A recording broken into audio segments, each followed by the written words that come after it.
Welcome back to Income Trading 101. This is Sunday, March the 21st, 2021. We are going to take a look at Dash tonight. Let's go ahead and do what we always do. This is this is DASHUSD, one of the cryptocurrencies. Looks like it also premiered back in call it September of 2019, and it's had some moves. You can see it came down initially, had a nice pullback to a new high. This market has channeled quite a bit, but that's pretty common across cryptocurrencies for quite a while. And then, of course, you come over to 2021, and it's pretty amazing. So I'm going to go ahead and get rid of the volume. We're going to take a look at some moving averages and just see if we can make some sense out of this cryptocurrency itself. So start off with the 10-day, which we're going to make green because I like that to use that as a buy signal. We're going to use our mid-rise or our midterm is going to be a 20. I turn it red because we use that. I use that as my my sell signal oftentimes, and then my 60-day just gives me a good overall look at where current price is relative to historic prices over the last 3 months. So when I look at this right now, all three moving averages are in line. So the 10 is higher than the 20, which is higher than the 60. That typically is an indication of an up move. However, given that we've had 2 days of downward movement, I feel like if we have one more day, we're going to see the 10-day drop below the 20-day moving average. So I'm always cautious of, I'm always cautious of these averages when they're close to one another. And this actually may be, it might appear to be closer than it actually is. If you look in the upper left-hand corner, I see that the 10-day moving average is $226.76. But the 20-day is actually $2 below that, $224 and spot 40. So it may actually just be sort of a because of the scale of this graph.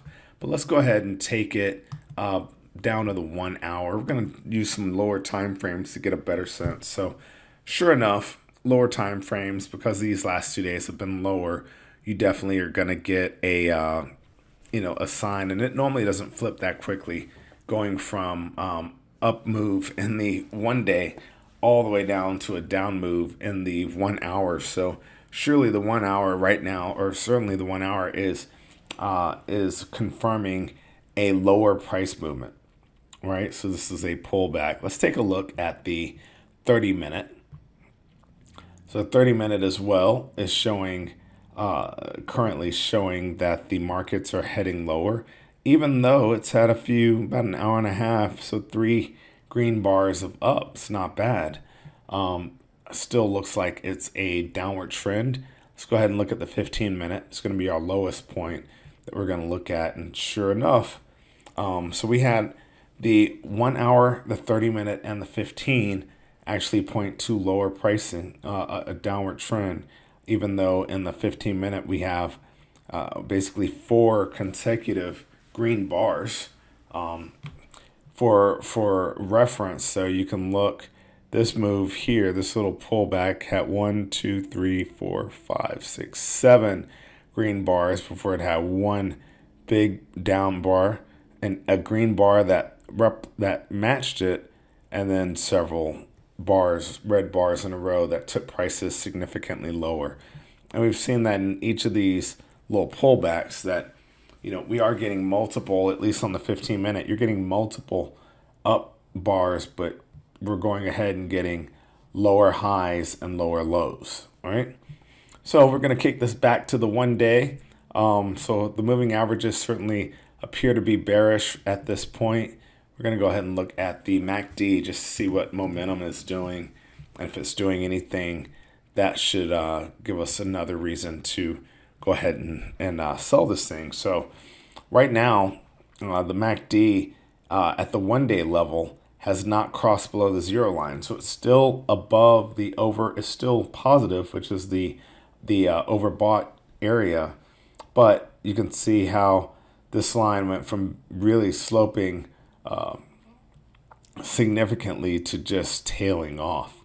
And well, we're kind of waiting to see. I mean, in some ways, we're going to look at this too, just to make sure there isn't a sideways channel going on, being formed here, because sideways markets are not always my best unless I clearly see them, and then I can trade around them with straddles or iron condors or anything, something like that. You would be shorting straddles, by the way.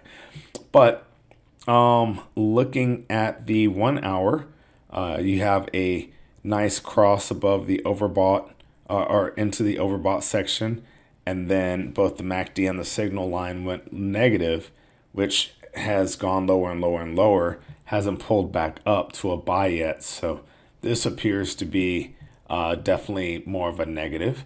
Let's look at the 30-minute.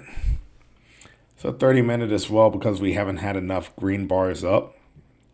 You can look how what was about to be a green bar for this one is actually has pulled lower. So this is sort of oscillating in the oversold category. I would be cautious using this one here as a buy or a sell signal. I much prefer to catch the cross above the zero line and then see both the MACD and the signal line head into negative territory. And I imagine the 15 minutes is going to be something like that. So sure enough, you had a buy and then it's just sort of, it just petered out. It never really made it above the zero line and it's just crossed lower. So if any of this were to be of more value than the other, it'd probably be this 1 hour, even maybe the daily.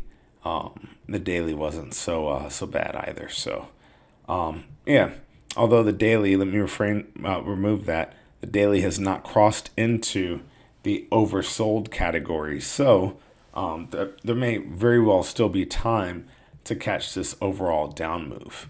Now let's take a look at, we can actually look at the Fibonacci analysis because we've had a nice little pullback. So I'm just going to take it from here.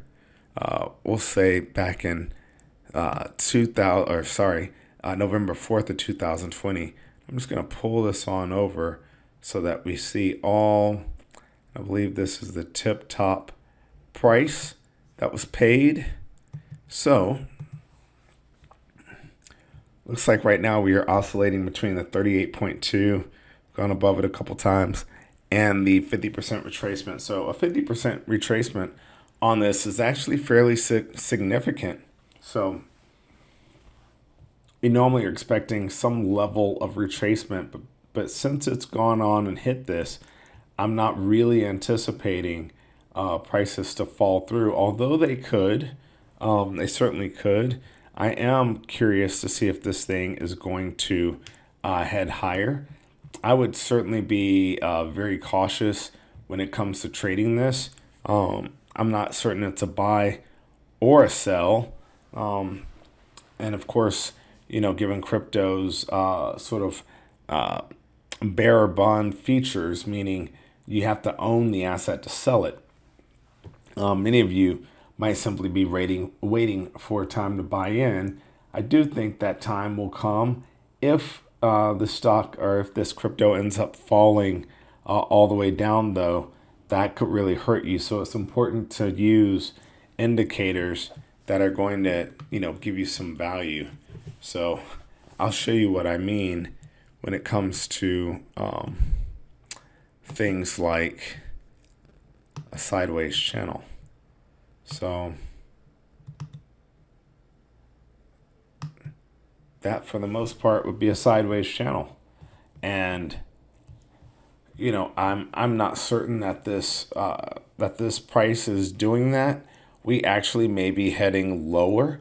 I wouldn't look to buy until we got a strong green bar, probably 2 consecutively.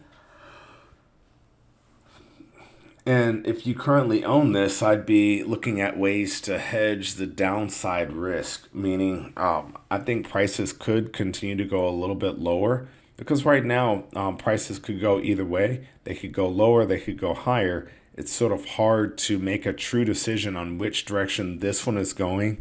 And in channeling markets, that's never really been my forte. I love clear uptrends, downtrends. I'm not even the type to guess and say, hey, I think this market's going to go lower, because me personally, I'd rather wait for another day of data so that we can make a decision. So a couple things I always remember, right? You don't always have to be in the market, right? Most traders will tell themselves that they have to be in the market. They have to be moving their capital at all time. You don't always have to do that. Sometimes most of the time, the patience to wait on the right trade will pay you in droves. So now you don't want to bet the farm either on one position or one trade, but I'm just saying you don't have to force yourself into a trade. If I were to force myself into anything right now, I would be looking for ways to short Dash, and maybe that ends up being buying a similar or correlated asset. Probably another. I'll probably end up buying another token. But that being said, I would not buy this thing without a little more data, and I want to see some certainty that it's going to both go up to the upper ends of this channel and possibly even move outside of that. And at that point, once we really get above, we'll call it let's just say $250. Once we get above $250, this thing could end up pushing higher to retest its previous high, which was just shy of $340. So let's say you don't get in at $218 where it is right now. You get in at $250 or $251, and this thing goes up to $340. That's still $90, right? That's still roughly, a little less than 10% of your money. So it's not 10%. I'm sorry, 50% of your money. So it's worth it. It's worth it. Hang tight. Let's see if we could. Gosh, I guess I couldn't do math. It'd be closer to 30 of your money. Anyway, hang tight and let's see if we can get a little more clarity by getting another day or two of data locked in. All right, that's it for the Dash analysis. Have a great week, and as usual, happy trading.